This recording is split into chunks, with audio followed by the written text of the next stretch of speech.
Hindi ay siksik sa sahog na gulay ang pansit na iniluluto ni Aling Remy. Ngayong araw, repolyo na lamang ang kanyang binili. Sa presyong 90 pesos kada kilo ng repolyo, ito lang ang kasya sa kanyang budget. Mahal. Sobrang mahal ngayon yung gulay. Matagal-tagal na rin daw nang makapagluto siya ng paboritong tinola. Mas mahal pa raw kasi sa karne ng manok ang sahog nitong sayote na dati nabibili lamang niya nang aabot sa 40 pesos kada kilo. Hindi na kami mo rin bumibili ng sayote. Dati bumibili kami sa sa ba yun? Pang tinola, di ba? Oh, mahal eh. Mahal. Hindi nagsasahog ng Naglalaro ngayon sa 50 pesos hanggang 60 pesos ang kada kilo ng sayote kung direkta itong kukunin sa mga magsasaka.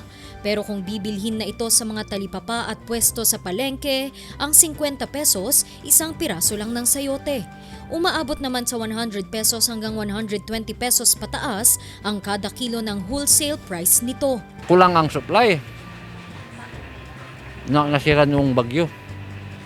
Pag diretso kasi ang ulan, wala, nasisira yung mga pananim ng sayote. Ang dating araw na umaabot sa 2,000 na kilo ng ibinabagsak sa kanilang pwesto sa Benguet Agri-Pinoy Trading Center o BABTC, ngayon nasa 500 kilos na lamang kada araw. Pansamantala na nga muna nilang itinigil ang pagde-deliver sa mga malalayong lugar gaya ng NCR. Bukod sa sayote, tumaas rin ang presyo ng Baguio beans. Ang mahal ngayon kasi tagulan ngayon kasi mahirap mag-harvest pag umuulan, madam. 160 kasi ngayon, madam. 1 kilo. Dati umabot siya ng 100. Sa pagtaas ng mga presyo ng gulay, hindi lamang ang mga mamimili ang nahihirapan, kundi maging mga tindera. O kasi matumal ngayon. Dahil sa epekto ng mga bagyo, ma'am. Bukod sa sayote at Baguio beans, tumaas na rin ang presyo ng kada kilo ng patatas base sa price monitoring ng BABTC na inilabas ngayong araw.